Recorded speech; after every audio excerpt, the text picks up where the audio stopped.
ಹವಾಮಾನ ವೈಪರೀತ್ಯದಿಂದ ಬೆಳೆ ಹಾನಿ ಸಮಸ್ಯೆಗೆ ಫಸಲ್ ಬಿಮಾ ಯೋಜನೆ ಪರಿಹಾರ. ವಿಮಾ ಮೊತ್ತದ 1.5% 5% ಮಾತ್ರ ರೈತರು ಕಟ್ಟಬೇಕು.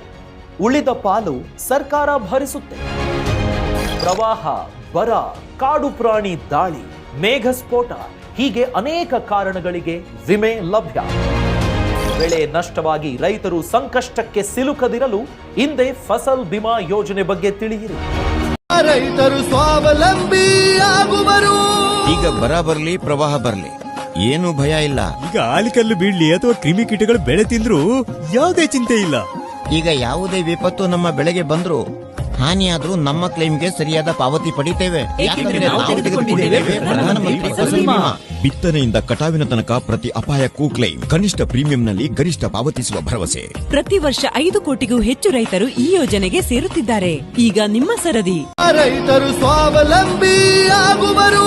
ಈಗ ಬರ ಬರ್ಲಿ, ಪ್ರವಾಹ ಬರ್ಲಿ, ಏನು ಭಯ ಇಲ್ಲ. ಈಗ ಆಲಿಕಲ್ಲು ಬೀಳ್ಲಿ ಅಥವಾ ಕ್ರಿಮಿಕೀಟಗಳು ಬೆಳೆ ತಿಂದ್ರು ಯಾವುದೇ ಚಿಂತೆ ಇಲ್ಲ. ಈಗ ಯಾವುದೇ ವಿಪತ್ತು ನಮ್ಮ ಬೆಳೆಗೆ ಬಂದ್ರು, ಹಾನಿಯಾದ್ರೂ ನಮ್ಮ ಕ್ಲೈಮ್ಗೆ ಸರಿಯಾದ ಪಾವತಿ ಪಡಿತೇವೆ. ಯಾಕಂದ್ರೆ ನಾವು ತೆಗೆದುಕೊಂಡಿದ್ದೇವೆ ಪ್ರಧಾನಮಂತ್ರಿ ಫಸಲ್ ಬಿಮಾ. ಬಿತ್ತನೆಯಿಂದ ಕಟಾವಿನ ತನಕ ಪ್ರತಿ ಅಪಾಯಕ್ಕೂ ಕ್ಲೈಮ್, ಕನಿಷ್ಠ ಪ್ರೀಮಿಯಂನಲ್ಲಿ ಗರಿಷ್ಠ ಪಾವತಿಸುವ ಭರವಸೆ. ಪ್ರತಿ ವರ್ಷ 5 ಕೋಟಿಗೂ ಹೆಚ್ಚು ರೈತರು ಈ ಯೋಜನೆಗೆ ಸೇರುತ್ತಿದ್ದಾರೆ. ಈಗ ನಿಮ್ಮ ಸರದಿ.